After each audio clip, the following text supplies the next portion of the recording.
Hola, ¿qué tal amigas, amigos televidentes en Extra Plus? Un gusto darles la bienvenida a esta programación especial que hemos diseñado para conocer mejor nuestra historia, no solamente por los hechos, sino también por sus antecedentes, por el contexto, por los personajes que escribieron la historia desde hace 200 años, porque estamos hablando del bicentenario en esta programación especial. Evidentemente tenemos mucho más que 200 años de historia, por lo menos 6.000 años desde que los primeros habitantes llegaron o fueron encontrados restos con evidencia de 6.000 años de personas ya en Nicaragua, ¿no?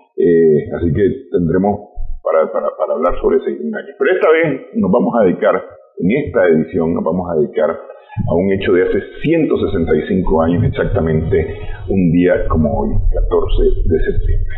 Para hablar sobre San Jacinto y sus implicaciones está con nosotros el doctor Clemente Guido, miembro de la Academia de Geografía e Historia de Nicaragua, investigador, historiador. Muchas gracias por estar con nosotros. Gracias a vos, mi hermano. Aquí estamos. Es una invitación agradable, esas invitaciones que uno va con gusto, ¿verdad? Y además para echar una buena platicada, porque la idea de esto, Clemente, es que los estudiantes de la primaria, de la secundaria, los maestros, los universitarios, los académicos vengan y nos digan, hombre, ustedes están diciendo alguna cosa que es correcta o con la cual no estoy de acuerdo, porque en esto de las investigaciones eso ocurre de esa manera, ¿no? Pero sirve por lo menos para provocar el conocimiento. Sí, no, en la historia nunca termina de escribirse, porque siempre hay nuevos hallazgos documentales o hechos que fueron ocultados en el tiempo, concepciones de los historiadores que van cambiando. Entonces, obviamente, si cambian las concepciones de los historiadores, cambian no los hechos, sino la interpretación de los hechos o los personajes.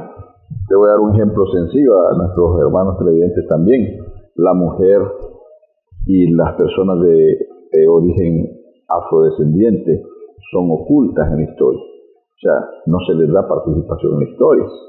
Hoy les voy a dar una información de mujeres en la batalla de San Jacinto que van a decir, estás inventando. No hay ningún invento, está documentado desde el siglo XIX, pero no se habla de eso, por ejemplo. Bueno, pero también está que es un hecho reciente o un hecho de reciente discusión la participación de los flecheros de Matagalpa. Es reciente, digamos, su reconocimiento. Pero desde 1985 había sido publicado ya en el diario La Prensa Literaria la información que nos hablaba de ellos, pero se publicó, nadie se dio cuenta. Es decir, voy a explicar en este programa brevemente cómo fue que llegó a ser ya trascendental, un hecho trascendental, pero que se había ocultado en la historia. Puede ser el problema, pues, los ocultamientos que se hacen en la historia de Nicaragua. Ok, ¿cómo llegamos a San Jacinto? A la hacienda San Jacinto. Bueno, San Jacinto es un punto interesante en la historia de la Guerra Nacional que realmente comenzó 2 días antes de San Jacinto, o sea, el 12 de septiembre. Hay que diferenciar 2 momentos de la presencia de William Walker en Nicaragua, y en esto también mucho se ha ocultado la verdad sobre este tema. Un primer momento es el William Walker, que ha recibido con vítores y aplausos en León, cuando baja por el Realejo y llega hasta León. Es una marcha triunfal de William Walker y sus 52 mercenarios, filibusteros. Ese es un momento en que los leoneses lo reciben con aplausos, vítores, el héroe que viene a salvar la situación del conflicto de guerra civil entre los legitimistas y los democráticos, los leoneses democráticos, los granadinos legitimistas, y esto da como resultado un William Walker en un primer momento de la historia heroico, que además, heroico digamos mentalmente, que además este William Walker es enviado a su primer batalla en Rivas, junio de 1855, estamos hablando del 55, y es traicionado por los jefes militares leoneses que no lo querían. De Trinidad no lo quería, el Chelón Valle no lo quería porque lo veían como una competencia peligrosa, a como efectivamente se volvió, pero no peligrosa para la patria, sino peligrosa para sus intereses personales, militares. que eran los jefes de las Fuerzas Armadas, entonces veían a este como una amenaza. Cuando llega arriba William Walker y con los nicaragüenses, William Walker apenas eran 52 fulanos y los otros eran como 600, 300, es decir, una cantidad grande que invadieron Rivas por el mar, se toman Rivas, los ribenses ofrecen resistencia y se van huyendo hacia Costa Rica. Estamos hablando de junio de 1855, sí. O sea, un año antes de lo que llamamos la Guerra Nacional. Y se van para Costa Rica y dejan, como decimos en buen nicaragüense, empalomado a William Walker en la hacienda famosa de un ciudadano ribense. Y ahí aparece Manuel Mongalo y aparece la historia de Manuel, 1855. No hay guerra nacional, una guerra civil entre los nicaragüenses con un grupo mercenario al que traicionan sus propios contratistas y lo dejan colgado en Rivas. Walker sale vivo porque tenía experiencia militar, porque sus hombres eran militares y logran retirarse y volver a León. A partir de ahí, Walker le dice a Castellón, que era el jefe, digamos, político de los leoneses, le dice: yo no vuelvo a ir al mando de ningún nicaragüense, yo voy solo. Y voy a cambiar la estrategia de guerra. Y cambia la estrategia de guerra. Se hacen caso, pues, y cambia la estrategia de guerra. Y ataca nuevamente. Es cuando William Walker, ya en octubre de ese mismo año, ataca Granada. Se toma Granada por el lago y no por la tierra, que era todos los granadinos esperaban el ataque por tierra, como era la tradición. Se va por el lago desde arriba, pues hasta acá arriba, se toma arriba fácilmente, después se va por el lago y ataca Granada y se toma Granada fácilmente, sin mayor resistencia, porque no lo esperaban. Y entonces hay hasta una misa, un te deum al día siguiente, donde el padre que estaba a cargo de la parroquia de Granada celebra la misa y un te deum, y dicen pues que Walker ha traído la paz a Nicaragua, porque derrotó sin mayor guerra a los granadinos, y estos se dividen, los granadinos. Los que quedaron atrapados en Granada, ni modo, pactan con William Walker para salvar propiedades, bienes, vidas, para no ser fusilados. Ponciano Corrales a la cabeza, pero en el fondo era pues: nos ganaste, pero no te aceptamos, pero no tenemos más remedio. Por eso Ponciano Corral va a ser fusilado después, porque empieza a comunicarse con Honduras a través de correos que son interceptados. Walker lo intercepta y lo fusila. Pero hay otro grupo que no estaban en Granada, que son los que estaban defendiendo Granada, que se van al norte, a Matagalpa. Entre ellos José Dolores Estrada, entre ellos Tomás Martínez, se van al norte y se instalan en Matagalpa, se quedan en Matagalpa y se crea el Frente Septentrional.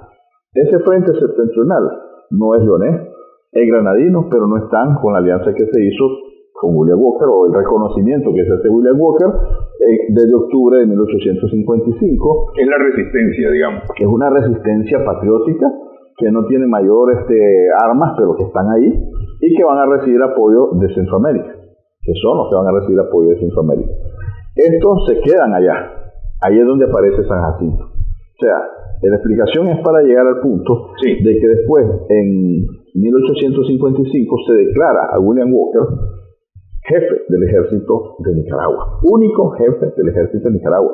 Ningún liberal, ningún conservador, ningún legitimista, ningún democrático, granadino, leonés, nadie. William Walker, un extranjero jefe del ejército de Nicaragua. Y él era el único facultado para decir quiénes portaban armas y quiénes no. Y evidentemente sus hombres, entre ellos los primeros.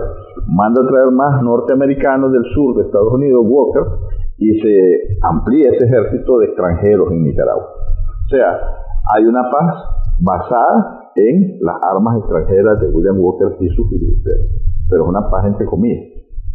En enero ya de 1856, del año que va a ser el año de la Guerra Nacional, casi a finales, los costarricenses ven una amenaza en William Walker.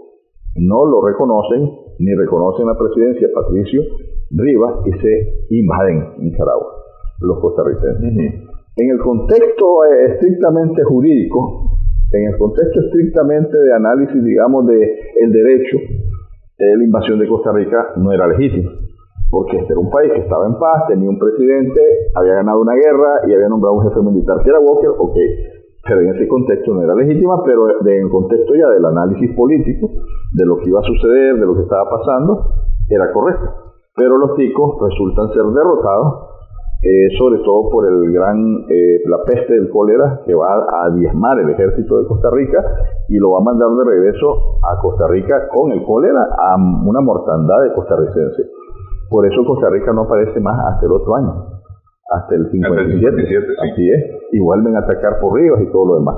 Pero en eso, William Walker sigue siendo el jefe militar de Nicaragua, enero, febrero, marzo, abril, mayo, hasta que por fin ya se siente sólido, ya tiene suficientes hombres en Nicaragua, controla las armas, los otros siguen divididos, hay una norte de Nicaragua que él no la controla, pero ahí la tiene, y él decide hacerse presidente de Nicaragua, que era su plan original. Walker quiere ser presidente de Nicaragua con un propósito: unir a Centroamérica como estados asociados de Estados Unidos, pero del sur de los Estados Unidos. ¿Qué pasaba en el sur de Estados Unidos en ese momento? Había un esclavismo contra el norte de Estados Unidos, que había una industrialización, o sea, el desarrollo del capitalismo incipiente en el norte de Estados Unidos, el modelo económico esclavista en el sur de Estados Unidos, que iba a terminar en una guerra civil en Estados Unidos después de que Walker es fusilado, o sea, años después, unos poquitos años después.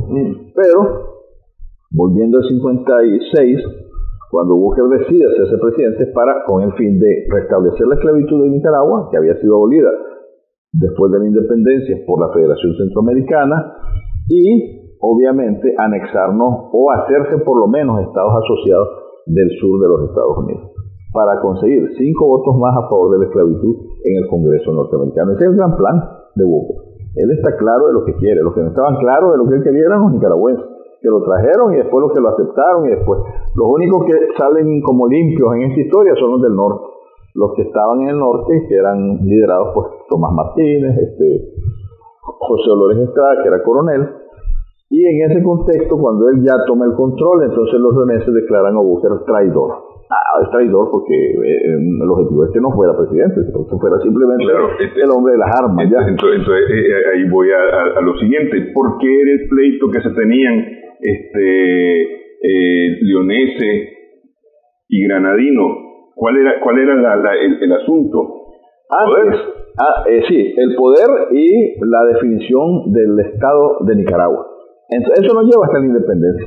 O sea, William Walker no es más que un resultado final de un proceso de descalabro que se da desde la independencia.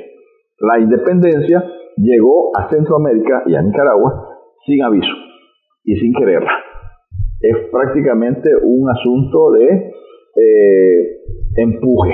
O sea, pero teníamos el presidente de Tomás Ruiz en León, que estaba propiamente... Yo no digo que no haya habido independentistas de corazón. Sí. Digo que la independencia del 15 de septiembre fue firmada por los propios españoles que estaban en Guatemala, empujados por el pueblo de Guatemala, empujados por los diputados centroamericanos que llegaron allá, pero al final de cuentas no había un proyecto de nación. O sea, la independencia se da sin un proyecto de nación. Es muy diferente en México, América del Sur. Simón Bolívar tenía un proyecto de nación, o sea, la Gran Colombia y todo el proyecto de nación que él tenía, los mexicanos, su república, es decir, a Centroamérica llega la independencia como un papel que se firma, pero que no se sabe para dónde va. Es decir, nos independizamos de España. Y ya está, pues. Es decir, lo que venga. Y ahora ¿qué? Pues, nos independizamos de la monarquía, y que entonces de pronto aparecen los leoneses anexándose a una monarquía nueva, la de México.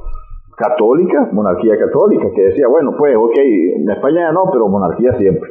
Ese es un proyecto diferente. Los granadinos, que en ese momento estaban como al revés las cosas de lo que entendemos después en la historia, aparece un Cleto Ordóñez después, años después, ahí nomasito, abajo los nobles, es decir, muerte a los nobles, a los dones, el grito de él, y entonces son conceptos totalmente diferentes. ¿Qué querés para Nicaragua? Entonces, los modelos no existían, empezaron a forjarse, y eso llevó años.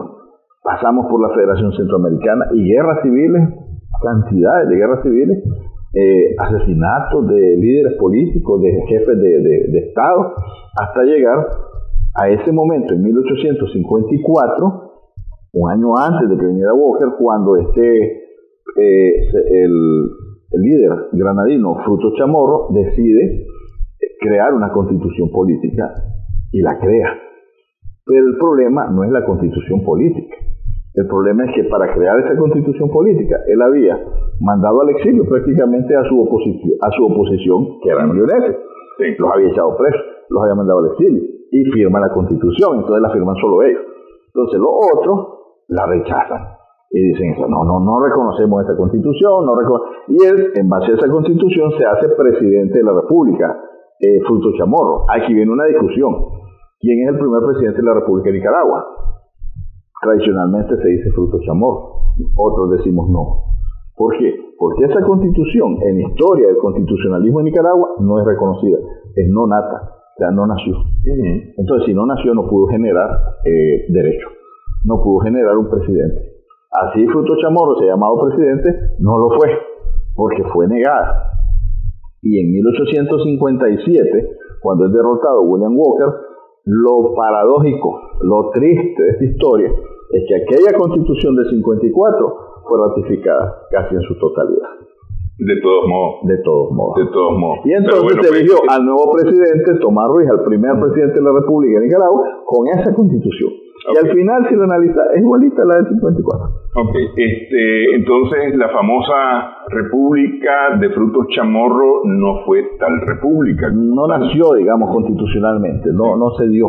Y además, prácticamente surge con una guerra civil encima, que es la guerra civil del 54, final del 55, que es donde entra William Walker. Volvemos a la historia, nos enlazamos de nuevo con esa historia y tenemos junio ya del 56, ya William Walker declarándose presidente, junio, julio, ya tomando el control total, y ahí sí los leoneses pegan grito al cielo, pero ya son responsables del asunto. Okay. Aquí voy a hacer yo una acotación, el eslogan aquel, Nicaragua volverá a ser república, que acuña Pedro Joaquín Chamorro Cardenal, el periodista mártir, director del diario La Prensa, asesinado en 1978, está basado justamente en lo que su tío abuelo, Fruto Chamorro, había creado, una no república, según lo que estamos conversando aquí.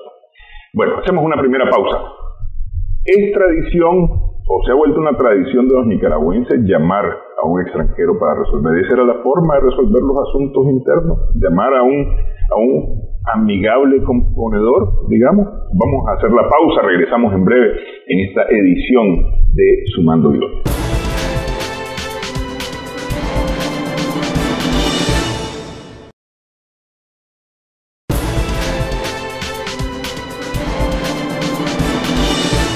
Continuamos sumando vigores en Extra Plus. Estamos conversando con el doctor Clemente Guido, investigador, historiador, miembro de la Academia de Geografía e Historia de Nicaragua. Hablamos acerca de esta fecha, 14 de septiembre, nada más que de hace 165 años, 1856. Era costumbre, no sé, en el resto de naciones centroamericanas, por lo menos, llamar a un amigable componedor no nacional, porque esa fue la idea, en principio esa era un tanto la idea de los leoneses al llamar a William Walker, que les ayudara no a componer las cosas, sino a imponer ahí no era componer, era a descomponer a los granadinos de viaje. Sí. Es decir, vino como hombre de guerra, no como hombre de paz, que después los mismos granadinos, un sector de granadinos, encabezados por un presbítero, deciden de decir, este es el hombre de la paz. Pero realmente Walker viene no como amistoso componedor, sino como para ser el que rompe ese equilibrio militar entre unos y otros. Es el que rompe ese equilibrio militar con su estrategia y con todo. Él traía gente muy capacitada. William Walker trajo a uno que se llama Frederick Henningsen. Henningsen era un hombre graduado en la Academia Militar Europea. O sea, tenía un conocimiento militar. Es el hombre que queda atrapado en la iglesia de Guadalupe después de pegarle fuego a Granada. Él es el que le pega fuego a Granada por orden de Walker. Y queda atrapado en la iglesia de Guadalupe prácticamente 15, 16 días sin que los centroamericanos puedan sacarlo. Pero eso lo vemos un poco después. El punto es que antes de el 54, la tradición más bien era la guerra civil, ¿ya? Y cuando participaban los países centroamericanos, era para favorecer a un lado o para favorecer al otro. La gran diferencia de un 12 de septiembre de 1856 es que vienen los países centroamericanos a León, se reúnen en el Sauce y obligan a la firma de un pacto nacional centroamericano para expulsar a William Walker. Que es lo que marca el inicio de la guerra nacional. Porque todos se sienten amenazados ya. Los ticos fueron los primeros, y eso hay que reconocérselo, pues nunca lo aceptaron. Con Juan Santamaría en la cabeza. Juan Santamaría era un soldado, pues un combatiente. No Mora, el presidente Mora. Con el presidente Mora, correcto. Sí. Eran claramente enemigos de la intervención de Walker o de los filibusteros, pues, en Centroamérica. Luego los otros se van dando cuenta que este tipo tiene un proyecto diferente y que es una amenaza para Centroamérica. Los guatemaltecos, los salvadoreños, los hondureños, y empiezan a reforzar. Los hondureños desde antes del 12 de septiembre, reforzando a la gente del norte de Nicaragua. Y los salvadoreños y los guatemaltecos se suman este 12 de septiembre a este esfuerzo por hacer que los nicaragüenses a fuerza se junten contra Walker. Es decir, o era eso o ellos lo hacían. Nicaragua perdía. Ok, es decir, las cosas se solucionaban a trompones. A balazos. A balazos, pues. Los trompones son soluciones medianas, el balazo es definitiva. Se solucionaban a balazos. Las seguimos solucionando a trompones y a balazos, hoy día todavía. Es decir, creemos que esa es la manera de resolver las cosas, ¿no? Es una tradición que traemos. Yo no sé si se resolvían aquí, bueno, sí tenemos la historia de los Contreras, ¿no? Que impusieron las cosas a espada y sangre, pues, matando a Valdivieso mismo. Que el defensor de los indígenas en ese momento. De ahí viene toda esta tradición que tenemos los nicaragüenses, por lo menos, de no poder conversar para resolver los asuntos. Pero el hecho es que traen a Walker para poder lograr ganar fuerza e imponer su fuerza sobre los granadinos. Sí. Y eso nos mete a un embrollo tremendo, porque termina el país en manos de William Walker. Un sureño esclavista. Un sureño esclavista. Y un proyecto esclavista. Sí. Habláramos inglés en este momento si Centroamérica no se hubiera unido. Eso tal vez no sea tan malo, ¿verdad? Ser bilingüe. Pero el esclavismo sí, pues definitivamente. Trilingüe, cuatrilingüe, ojalá pudiéramos hablar tantos idiomas en Nicaragua, pero no es eso, pues, sino el hecho de que el proyecto era esclavismo y sureño para favorecer el esclavismo en toda la nación del norte, pues derrotar a todos los industriales que propugnaban por la libertad de la mano de obra. Eran dos proyectos en pugna. Si hubiera llevado a México en la balastra, al final de cuentas, ese proyecto de Walker. Bueno, Walker hubiera quedado en medio, Sonora, ¿no? Antes de estar en Nicaragua, y se hizo lo mismo que hizo en Nicaragua, hizo en Sonora y también lo expulsaron. Ya tenía un antecedente William Walker. Con ese antecedente era suficiente para saber que este hombre no venía a favorecer los intereses de los leoneses o de los nicaragüenses. Pero no vieron eso, los contratistas no vieron eso. Ese 12 de septiembre se firma la Unidad Centroamericana, y ese 12 de septiembre se da el inicio de la Guerra Nacional Centroamericana contra la esclavitud y contra el esclavismo de Walker y contra el proyecto sureño de Walker. Lo de San Jacinto, si lo vemos realmente con objetividad, no corresponde a una acción planificada del 12 de septiembre. Fue el 14 de septiembre, dos días después. José Dolores Estrada se va a enterar del pacto providencial después de la batalla de San Jacinto, no antes de la batalla de San Jacinto. O sea, no es que le llevaron el telegrama. No había internet, no había telegrama, no había... Sí. Los caballitos corrían duro, pero no tanto, ¿verdad? Como para llegar a San Jacinto antes. Y ya antes del 14 de septiembre había habido en San Jacinto una batalla breve con un grupo de filibusteros, y José Dolores Estrada ya está esperando la arremetida de los filibusteros. ¿Por qué San Jacinto? ¿Qué tiene importante ese lugar? Si uno va ahora dice, pues, ¿y qué peleaban aquí, mano? Si aquí no hay nada. Sí, eso uno va y dice, está en medio de ningún lugar. De nada, en medio de ningún lado, dice uno. Sí. Pero en ese momento era la puerta de acceso al norte de Nicaragua. Por ahí tenías que ir al norte de Nicaragua, no la carretera panamericana, sino ese lugar. Es decir, lugar. De Tipitapa se pasaba por San Jacinto para ir hacia el norte. Y por ahí también estaba San Benito, cerquita de San Jacinto, a 1,5 kilómetros estaba San Benito, que era el tránsito hacia Boaco. Entonces, es una garganta importante. Entonces, quien controla esa garganta controla abastecimiento de chontales. Olvidémonos de la excelente carretera a Malacatoya que hay ahora, pues, sí, de Malacatoya a Juigalpa. Eso es recientísimo. Estamos hablando de una época en que esa no era la ruta. O te ibas por el mar, o por el lago, perdón, o te ibas por tierra. Y la garganta de Boaco, Matagalpa, San Benito era estratégica. Sí, y ahí, es decir, es tan estratégico que justamente por ahí pasaban las cargas de burro que traían oro de los minerales. De los minerales. Del norte, del Caribe norte, porque incluso de León y Chinandega venían por esa, es decir, no venían por la costa, sino que venían por ese sector, porque llegaban al lago de Managua, sí. Llegaban a San Francisco Libre, ¿no? Al puerto de San Francisco Libre, y de ahí salían hacia Granada. Casualmente la hacienda de San Jacinto está en una dirección hacia San Francisco. Sí. Está en dirección hacia San Francisco. Entonces era estratégico. Entonces, tener ese control era importante. Pues William Walker manda gente, porque no es simplemente una hacienda. Es un lugar estratégico, un punto estratégico, y lo manda a sacarlos a balazos. Manda alguna tropa que va gente, todos son norteamericanos los que van.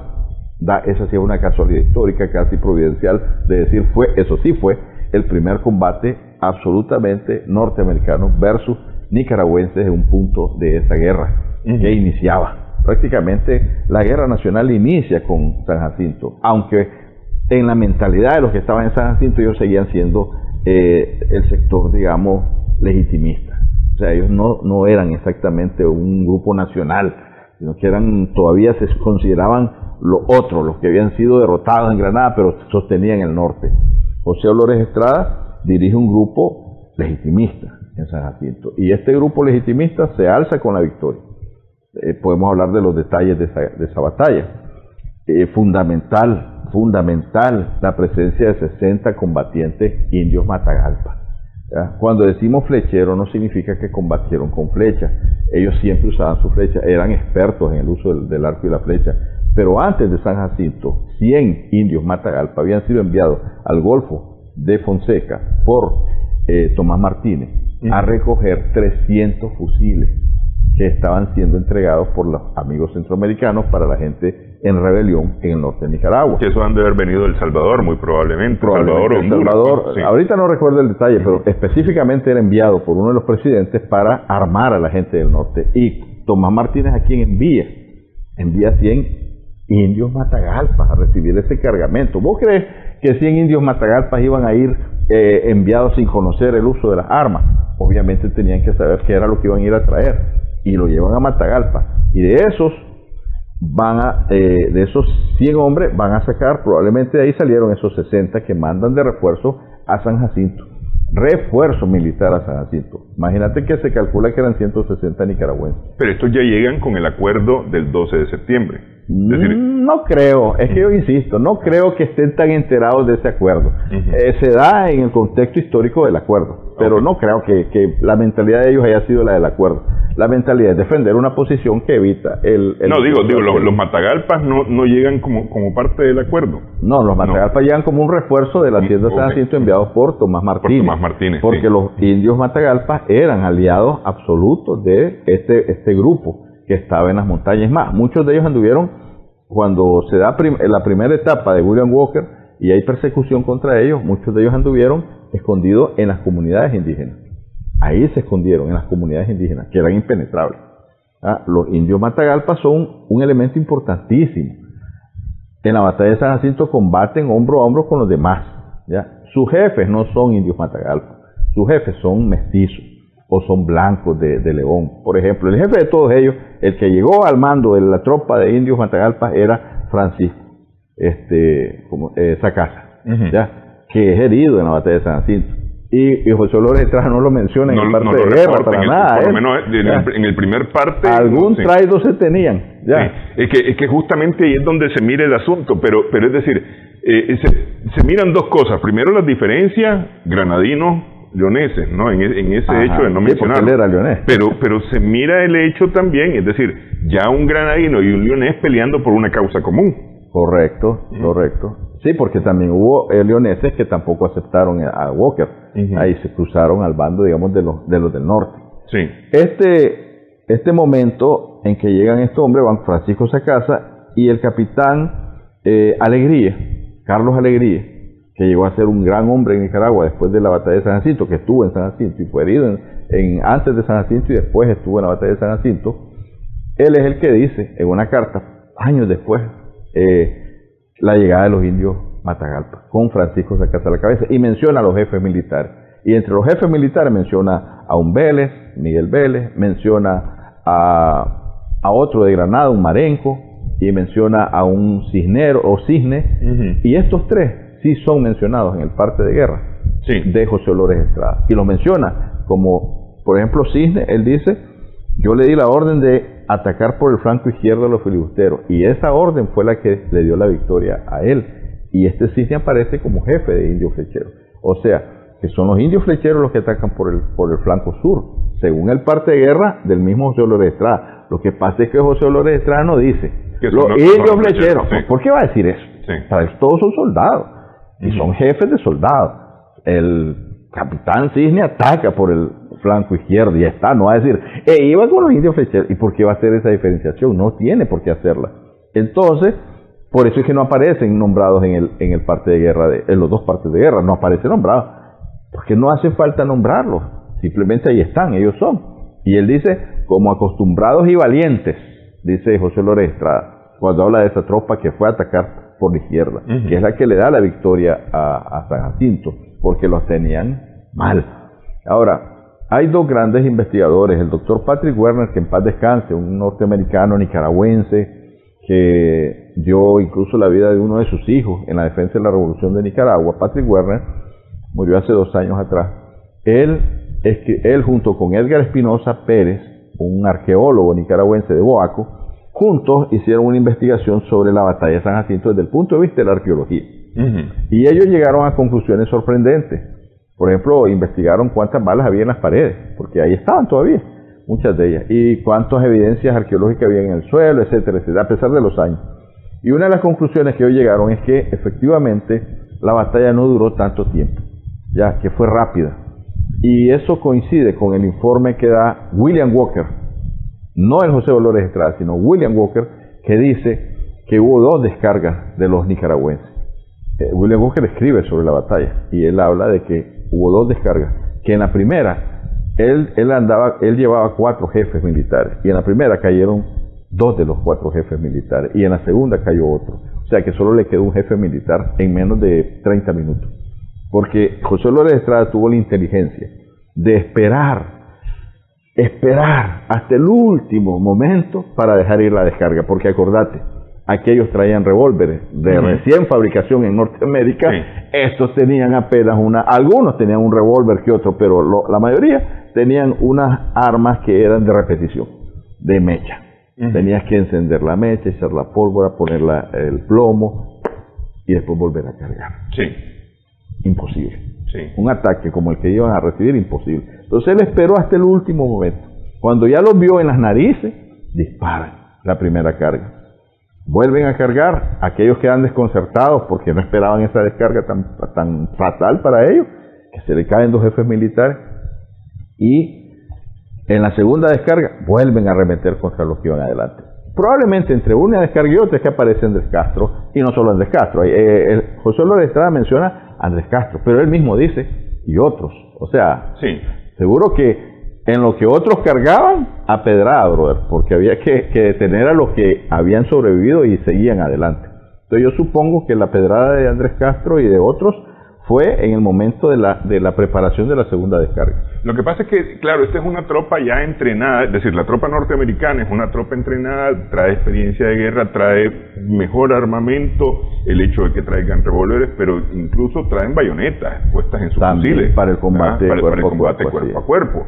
Y yo supongo que efectivamente Andrés Castro, antes de tener la bayoneta ya enfrente, prefiere tirar una piedra, porque en eso de estar recargando era a pedrada, a trancazo a trompones, como fuera, poderse defender para evitar que lo mataran al final de cuentas. Pues. Así es, y así tuvo que haber sido. Así tuvo que haber sido. Y fue violentísimo. Tanto, fíjate que el grupo de Francisco Sacasa, un historiador del siglo XIX, menciona, porque hay otros que hablan de la batalla, y dice, Francisco Ortega Arancibia dice, que ese grupo de Francisco Sacasa fue diezmado en la primera arremetida, y que él mismo quedó herido, ¿ya? O sea, y ahí estaban los indios flecheros, y también estaban los mestizos. Ahí eran ya todos un solo cuerpo militar, enfrentando esta batalla. Que hay quienes dicen que no es exactamente una batalla, sino un combate como tal. Pues. Es lo que te decía, pues, o sea, que en el tiempo de transcurrir, o sea, aunque José Lores Estrada habla de 4 horas, pero hay que tomar en cuenta que 4 horas desde que se enteran, vienen hasta que salen en carrera y los persiguen, pero no necesariamente son 4 horas de tiraderas de balas. O sea, probablemente yo confío más en la información que tengo por la arqueología y por el informe de Walker, que en este caso creo que fue más objetivo él en decir, nos derrotaron rápido. O sea, es un reconocimiento de Walker, nos derrotaron rápido. Es decir, 1 y 2 cargas y después la descarga, la persecución, que seguramente ahí es donde se van las otras horas que cuenta José Lores Estrada, porque para él no termina hasta que termina. Y mientras vayan persiguiéndolos todavía están en combate. Así lo interpreto yo al general José Lores Estrada. No es que él haya mentido, no, para nada, sino simplemente que en su momento él escribe todo su tiempo. Es la perspectiva. Ya el análisis posterior que hacemos nosotros, pues nos dice que fue más rápido, 30 minutos, y después vino la segunda parte, pues. Que ahí también hay una injusticia histórica. Cuando yo era niño, hace mucho tiempo atrás, estudiábamos y nos decían nuestros maestros, y entonces soltaron a los caballos. Y se dieron a la desbandada a los filibusteros. No, bro, no. Pensando que venían los refuerzos. Por el amor de Dios, los caballos no ganaron la batalla de San Jacinto. Y aquí tenemos eso del discurso de mucha gente. No fueron los caballos. ¿Quiénes son los que fueron por el flanco izquierdo? Los indios flecheros. ¿Y qué fue lo que hicieron este grupo y otro grupo que se fue por el flanco izquierdo? Soltar los caballos. Pero ellos los sueltan. O sea, no es que se desbocan los caballos. Ellos los sueltan. Ellos hacen de los caballos un instrumento de guerra para confundir al enemigo y hacerle creer efectivamente que venían refuerzos. Entonces, es obvio que ellos dicen 3 jefes menos, 1 herido, 2 muertos, el otro, vámonos. Y claro, esos caballos sirvieron para perseguirlos. O sea, se montan ellos en sus caballos, que además eran expertos en eso, y los persiguen. Y los van matando en el camino hasta llegar a Tipitapa. Ya el río Tipitapa era la frontera. Ya no cruzaron el río Tipitapa, sino que los filibusteros pasan a Tipitapa. ¿Qué pasó con los sobrevivientes filibusteros? Sí, se sabe qué pasó con ellos. Hace unos 6 años atrás, en el Archivo Nacional de Nicaragua, se descubrió un documento, que hay muchos documentos ahí que no se han descubierto, ahí están, pero no se han descubierto. Uno de ellos sobre la guerra nacional, sobre la batalla de San Jacinto, pero no era sobre la batalla. Era que un sacerdote había metido una demanda en noviembre, más o menos, en un juzgado de Tipitapa, reclamando que le devolvieran los copones de oro, de plata y toda la orfebrería de la iglesia de Tipitapa. Era el párroco de Tipitapa, porque los filibusteros, después de San Jacinto, se atrincheraron en la iglesia. Y ahí se atrincheraron la noche del 14 de septiembre, para el 15 de septiembre salir hacia Granada. Ellos están esperando una respuesta, un contraataque de los nicaragüenses, pero aquellos no cruzaron el río, se quedaron del otro lado, pero estos seguían esperándolo. Ahí, según el relato, llaman testigos de Tipitapa que declaren si es verdad o no es verdad que los filibusteros estuvieron. Eso es lo rico del documento. Nada tiene que ver con la batalla. Sí, tiene que ver, es el resultado final. Y los testigos dicen que cuando abrieron la iglesia de Tipitapa encontraron las paredes llenas de sangre, y que había un entierro en el patio. Parece que se había muerto uno de los filibusteros ahí ya en Tipitapa, un entierro en el patio, y que toda la orfebrería se la habían robado. O sea que además de derrotados eran ladrones. Eran unos derrotados ladrones. Botín de guerra. Y se fueron al día siguiente. O sea, ahí estuvieron todavía el 14 en la noche y el domingo, digo, el 15 salen para Masaya, prácticamente, Masaya, Granada. Entonces, ese juicio nos informó sobre una situación que desconocíamos, que había pasado con ellos después. No habla de la cantidad, sí. No, ninguno dice, sino un grupo. O sea, no se dice cuántos eran los que estaban ahí. eran sobrevivientes de San Jacinto. Ahora, lo cierto sí es que los norteamericanos que llegan a San Jacinto son más que los que están atrincherados. Mira, en eso hay muchas diferencias también de datos. William Walker, en su libro sobre la guerra nacional, de la guerra en Nicaragua, no menciona el dato exacto, ¿verdad? Pero se supone que son más, porque evidentemente iban a desalojarlo. Entonces iban a mandar una tropa menor de lo que calculaba que había ahí. Y la inteligencia de ellos debe haberles dicho, ahí hay tantos, pues. Es decir, si sabían o no que habían refuerzos de Matagalpa, eso no lo sé. Pero de que tuvieron que ser más. Y efectivamente fueron más. Y tenían las de ganar, por las armas y por la cantidad de gente. Pero no contaban con la estrategia del general José Flores Estrada, coronel en ese momento, el valor de los nicaragüenses, el valor de esos indios Matagalpa, que son los que dan la victoria. O sea, la moral que tenían. Aquellos apenas vieron a sus jefes derrotados, caídos, hincaron a yegua. ¿Para qué querían más? Pues se fueron. Además de que eran gentes que venían lideradas por un no militar, que era Byron Hall. Era militar, pero no un hombre de campo, de guerra. Byron Hall creyó que venía, tal vez, él andaba haciendo negocio, andaba terminando de hacer negocio en Nicaragua. Es el hombre que había firmado el contrato para traer a Walker. Y entonces Byron Hall, pues, yo voy a ir, yo lo voy a ir a sacar. ¿Y qué le pasaba a este? De comerciante pasó a ser jefe militar, nada menos contra una tropa muy aguerrida como la nicaragüense. Entonces, Hall tuvo también responsabilidad mucha en la derrota de los filibusteros en San Jacinto, porque tampoco tuvo el coraje como para enfrentar la situación, sino que se dio a la fuga. Y lo alcanzaron y lo colgaron de un palo. Ahí terminó en un colgado un palo. Ok, ¿por qué tiene relevancia San Jacinto? Es decir, sí, es la primera batalla ya de la guerra nacional, es el primer enfrentamiento ya en el contexto de la guerra nacional. Pero además que es un enfrentamiento exitoso para las tropas nacionales, ¿no? Pero lo cierto es que las fuerzas norteamericanas ya habían estado o ya habían sido derrotadas o habían tenido reveses militares antes de San Jacinto. ¿Qué es lo que convierte a San Jacinto en el punto de quiebre de esta situación? Vamos a hacer una pausa, sí, antes en esta edición Sumando Vigores en Extra Plus.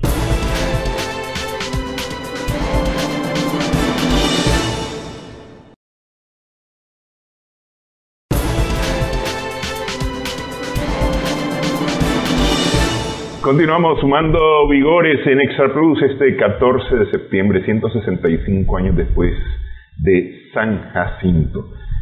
Dijimos al inicio del programa que íbamos a hacer una revelación importante sobre personajes de San Jacinto que no han sido mencionados. Ya hablamos acerca de los flecheros que son de mención reciente, decíamos desde los 80, pero eso es en historia es reciente, pues, sí, todavía, pues, es decir, 40 años apenas, el reconocimiento. Sin el reconocimiento. El reconocimiento tiene apenas 10 años, que fue en el 2010, que debido a un hallazgo arqueológico en la hacienda San Jacinto, de una excavación que se hacía, buscando la fosa común, porque la pregunta es, bueno, ok, aquí hubo muertos, ¿dónde están? Entonces se buscaron. Sabemos que los yanquis no, pues, porque esos quedaban colgados los palos, pero los nicas sí. Y se encontró la fosa común de San Jacinto, un hallazgo importante. Ahí estuvieron Ramiro García, ahí estuvo Edgar Espinosa, Humberto León Obando, arqueólogos nicaragüenses, y descubren que entre los difuntos que hay, no la abren toda la fosa, solo abren una parte, y encuentran 3. De los 3, análisis forenses realizados por expertos forenses determinan que tienen rasgo de frente achatada, que es un rasgo indígena tradicional, que su dentadura es propiamente de etnia indígena, no son blancos, no son mestizos, y además encuentran evidencias de botones de uniformes en esos restos, uniformes de la época de la Guerra Nacional, o sea, totalmente identificados como combatientes de San Jacinto, o por lo menos muertos en ese contexto.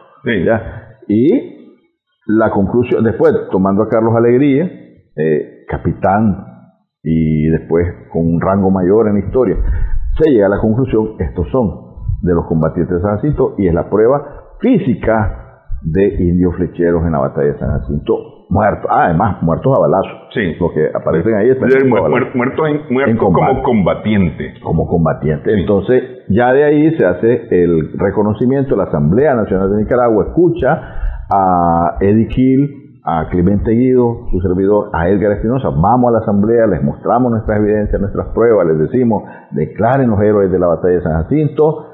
Y la Asamblea Nacional, con Edwin Castro en ese momento como jefe de la bancada y sigue siendo del Frente Sandinista, asumen la iniciativa, la llevan a plenario, la aprueban y se declara a los héroes, a los indios Matagalpa flecheros como héroes de la batalla de San Jacinto. No los únicos héroes, que quede claro, sino como héroes de la batalla. Que se suman a José Dolores Estrada, Andrés Castro, todos los demás. Y se les reconoce el rol especial que tuvieron en esa jornada. 60 era el 40% de los 160, es decir, es significativa. Sin esos 60, quién sabe lo que hubiera pasado en San Jacinto, por un lado. Y por otro, la comunidad indígena de Matagalpa en el 2010 hizo todo un gran fiestón en Matagalpa. Fuimos a Matagalpa, el alcalde Saavedra estaba presidiendo en ese momento el fiestón indígena Matagalpa, ahí en el propio centro de Matagalpa. Llevamos los restos, se hicieron ceremoniales indígenas, después se pasó en desfile una gran caravana hacia San Jacinto y ahí están los restos de estos dos, pero hay más, porque la fosa común no se ha trabajado completamente, se sabe dónde está, se ocultó y ahí está esperando más investigaciones para el resto de combatientes de San Jacinto, que hay que sacar de ahí. Hay que terminar esa investigación arqueológica en San Jacinto. Se van a encontrar más indios Matagalpa, se van a encontrar los otros, los de Managua, los de León, los de Granada, que murieron ahí también. Se calcula que un poco más de 20 nicaragüenses de toda la tropa que estaba ahí. Esto es importante, ¿verdad? Porque es el reconocimiento nacional a un grupo étnico que participó. No solo en San Jacinto, insisto, habían ido a Choluteca a traer armas, eran parte de la tropa del Septentrión, combatieron en Masaya, probablemente después estuvieron en Granada, o sea, ellos siempre andaban ahí. Sí, es que justamente era lo que decía yo, ¿no? San Jacinto marca un revés militar, pero en el contexto de la guerra nacional es el primer revés militar norteamericano. Pero ya había habido antes, es decir, la relevancia es que es el primer revés militar y a partir de eso no levantan cabeza. No hay marcha atrás. Después de San Jacinto no hay marcha atrás. San Jacinto, 14 de septiembre, después viene Masaya, octubre. La batalla de Masaya, que no se conmemora, que debería conmemorarse con gran pompa en Masaya, no se conmemora, nunca se ha conmemorado. Fue una batallota, eso sí fue una verdadera, 2-3 días de combate en Masaya, casa por casa, entre el Parque Central y Monimbó. Filibusteros por un lado, nicaragüenses por el otro, ya ahí llegaron refuerzos centroamericanos, y ahí van, y ahí están los indios también, hasta que por fin William Walker dice, dejo Masaya, y se retiran hacia Granada. Y seguramente aquí ya no son solamente indios de Matagalpa, ya debe haber monimboceños. Monimboceños. Luego, noviembre del 56, Granada. Van las tropas hacia Granada. Walker dice, insostenible Granada, péguenle fuego. Y le pegan fuego a la ciudad de Granada. Se queda Henningsen pegando fuego, se refugia en la iglesia de Guadalupe. Ahí están los hondureños, ahí están los guatemaltecos, ahí están los nicaragüenses. Las tres tropas están en territorio de granadino en ese momento. Los hondureños son masacrados por Walker en la costa del lago entre el muelle y la iglesia de Guadalupe. La iglesia de Guadalupe está de cara al muelle. Entonces, ahí son masacrados los hondureños. Ahí hay decenas de hondureños enterrados en esas costas. Hay una fosa común. Incluso Orien Bolívar me dijo una vez que él sabe más o menos por dónde está esa fosa común. Pero es otra deuda pendiente con Honduras. Y Guatemala también tenemos una deuda histórica, patriótica pendiente, porque ahí murió Mariano Paredes, expresidente de Guatemala, general del grupo militar guatemalteco que vino a combatir a Walker. Está sepultado en una casa ahí por la catedral hacia el sur, hacia el Mombacho. Hay una casa donde está sepultado él, según la tradición. Me decía Edgar Espinosa que también podría ser que esté en una hacienda y que hay ya una evidencia de que está en esa hacienda. Donde sea que esté, él está en Granada. Un expresidente de Guatemala que vino a dar la vida en Nicaragua. Murió del cólera, pues, pero al final de cuentas dio la vida en esa guerra. Y después los salvadoreños con Belloso que venían persiguiendo a Walker. Si Belloso ha capturado a Walker, no lo deja ir, lo fusila. El que lo dejó ir fue Mora de Costa Rica. que le perdonó la vida y lo dejó montarse al barco norteamericano en 5 de mayo de 1857. Que ahí hay su bemol, pues, porque vienen a salvarlo de alguna manera. Le salvaron la vida. Eso yo no me lo explico todavía. ¿No? Sí. Bueno, es que la embarcación era una embarcación comercial norteamericana que estaba en San Juan del Sur, que aprovechó el momento Walker para decir asilo ahí, pues, y Mora le dio el asilo. O sea, le permitió el salvoconducto para irse a encajar al barco con los pocos hombres que le quedaban ya. Los habían diezmado. Y Belloso, que venía de El Salvador, venía dispuesto a fusilarlo, pero no lo alcanzó, no logró llegar a tiempo. En Rivas, en el 57, en abril, se va a dar la última batalla. O sea, te mencionaba Granada, después se van para Ometepe, otro desastre en Ometepe, pasan a Rivas y la batalla final en Rivas, donde por unos errores que yo no termino de entender, eso mejor se lo dejo a analistas militares, la tropa nicaragüense es muy golpeada y los ticos también participan, pero sobre todo los nicaragüenses son muy golpeados, pero aún así la victoria es para Nicaragua, es para Centroamérica. Y ya Walker, hay quienes dicen, William Walker nunca renunció porque no entregó su espada. ¿Qué importa eso? Es decir, es un gesto simbólico. El hecho es que el hombre no aguantaba, se tuvo que ir a montar un barco para huir de Nicaragua con vida, con sus 25, 30 que le quedaban. Sí, y luego reorganizar para volver a entrarse. Volver otra vez, porque nunca perdió la obsesión por Nicaragua. Sí. Nunca, hasta que lo fusilaron los hondureños. Le pasaron la cuenta de lo que hizo en Granada prácticamente contra los hondureños. Así que nunca hubo un retroceso. Todo fue empuje hasta sacarlo del país. O sea, San Jacinto marca el inicio de esos de contra los filibusteros, victoriosa de parte de Centroamérica, hasta sacarlo fuera de Nicaragua. Ok, las mujeres. En San Jacinto, en el combate no hay mujeres, pero todo grupo militar tiene una retaguardia. Y esa retaguardia generalmente, en cualquier grupo militar, Sandino las tuvo en su tropa. Teresa Villatoro es la jefa de los campamentos de mujeres de Sandino para todo lo que es el abastecimiento de esas tropas. Y enfermería. Hay un escritor, un historiador de fines del siglo XIX que menciona a estas mujeres. Es el único que lo hace. Ortega, es un historiador, dice que detrás de San Jacinto había otra hacienda. Y es cierto, ahí está esa hacienda. Donde él menciona el nombre del dueño de esa hacienda. Yo en este momento no lo recuerdo, pero está una hacienda atrás que es un Masaya el dueño, y en esa hacienda están las señoritas de Masaya que atendieron a los heridos de San Jacinto. O sea, es la retaguardia de San Jacinto, ¿me explico? O sea, las que atienden a los heridos de la batalla de San Jacinto son señoritas de Masaya que están en una hacienda atrás de San Jacinto. O sea, ellas son la retaguardia. Son seguramente las que preparaban otro tipo de cosas para los hombres que estaban en San Jacinto. Señoritas, en ese tiempo había que cuidarse mucho, no podían estar con esa tropa, tenían que estar atrás de San Jacinto, en una hacienda donde estaban las señoritas de Masaya, que además habían huido de Masaya. O sea, andaban huyendo también, eran parte de las que habían salido de Masaya y estaban detrás de San Jacinto. Entonces, estas mujeres son omitidas de la historia. Bueno, este historiador no las omitió, las menciona. Pero después de eso, se acabó, no hay más mención de ellas. Pero en algún momento ellas han de haber entrado a San Jacinto a sacar a los heridos, pero además o al menos se los llevaron. Es que son las enfermeras, son las que atienden a los heridos de San Jacinto. O sea, a ver, un ejército se compone de una vanguardia, de un cuerpo central y de una retaguardia. Es decir, en todo ejército tenés tu retaguardia. Y la retaguardia es tan importante como el ejército y la vanguardia. Es decir, si no tenés retaguardia, está fregado. Sí, no, eventualmente si las cosas no hubieran sido como fueran, hubieran tenido que buscar esa posición las tropas de San Jacinto. Devolverse para atrás, y además ellas estaban en riesgo. Si ganaban los yanquis, ¿qué les iba a pasar a ellas? O sea, las señoritas de Masaya estuvieron presentes en San Jacinto, no en la hacienda, sino en la de atrás, y eran la retaguardia. Yo quiero como historiador reconocer ese papel, porque es que no soy yo quien se lo reconoce, es un historiador del siglo XIX. Y ¿por qué las vamos a negar? ¿Por qué las vamos a minimizar? Así como alguien dijo alguna vez, los indios flecheros llegaron de chapodadores de San Jacinto. Ay, Dios mío, por favor, combatientes natos, van a andar chapodando. Y las mujeres también, hay que darle su lugar. Como retaguardia, no solo en San Jacinto, seguramente eran retaguardia de toda la guerra nacional. O sea, son las que atendían a los heridos, las que cuidaban a los heridos, las que hacían los alimentos para las tropas, etcétera. Así que démosle su lugar a la mujer. No se trata de de inventar, se trata de ver documentos que existen y que los hemos omitido.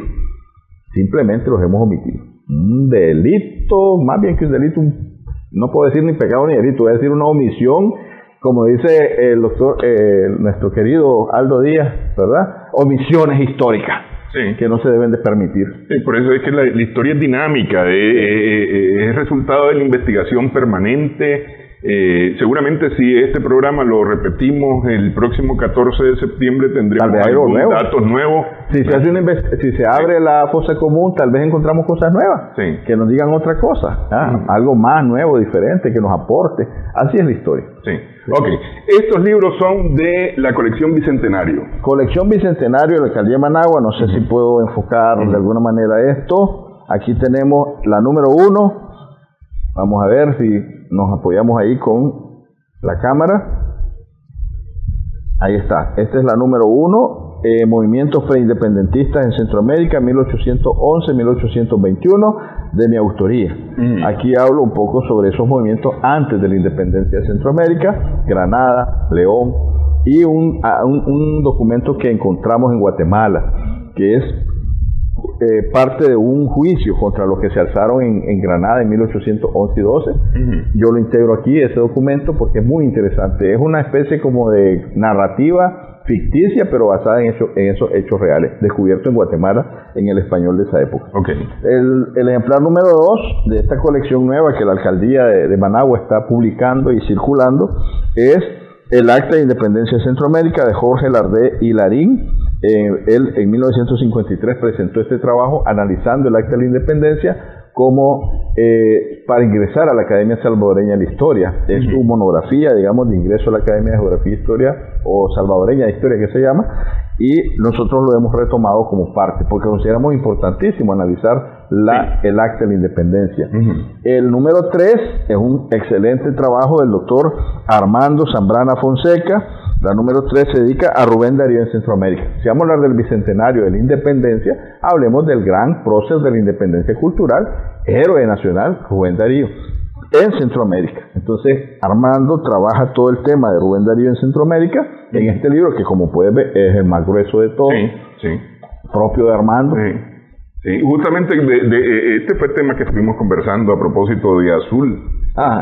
Y el número 4, la parroquia de Santiago de Managua, del licenciado Roger Norore Gutiérrez, un amigo nuestro, historiador de la academia. Todos son de la academia, pero todos son colaboradores de la alcaldía de Managua también. Y el número 4 se refiere a la parroquia. ¿Qué es la parroquia? La nuestra, la de Managua. Que es la catedral posterior. La catedral posterior, pues. Pero que fue la parroquia original, la única que había en Managua, y que tiene mucho que ver con el proceso independentista. Y con su primer obispo, el obispo García y Jerez, que fue un factor importante en la mediatización de la independencia. Porque García Jerez jugó un papel de mediatizador y por eso no encontramos una gran guerra en Centroamérica como lo hubo en América del Sur o en México, pues. Y también te traje este otro regalito que es Perspectivas Nicaragüenses de la Independencia Centroamericana, de la Academia, ¿verdad? Que lo presentan varios escritores, miembros de la Academia, sobre el tema del bicentenario en Centroamérica. No lo hizo la alcaldía, lo hizo la academia. Nosotros hicimos esos 4, pero quise traerlo también como obsequio para ustedes acá en el canal. Excelente, toda esa información. Tenés para leer en toda la semana, lunes, martes, miércoles, jueves y viernes. Y apurarme además, y si vamos a continuar hablando de estos temas, a leer más. Rubén Darío te da para febrero del otro año, para enero y febrero. La parroquia para febrero del otro año. Estos dos son el día de hoy. Estos son los que tienes que leer ya el 1 y el 2. Tarea, pues. Tarea, ya. Muchas gracias. Gracias por haber estado en esta conversación también con nosotros en esta edición 165 años después. Muchas gracias. Gracias a ustedes. Gracias a nuestras amigas, amigos televidentes también por su sintonía. Esperamos que haya sido de provecho para usted. Continuamos sumando vigores.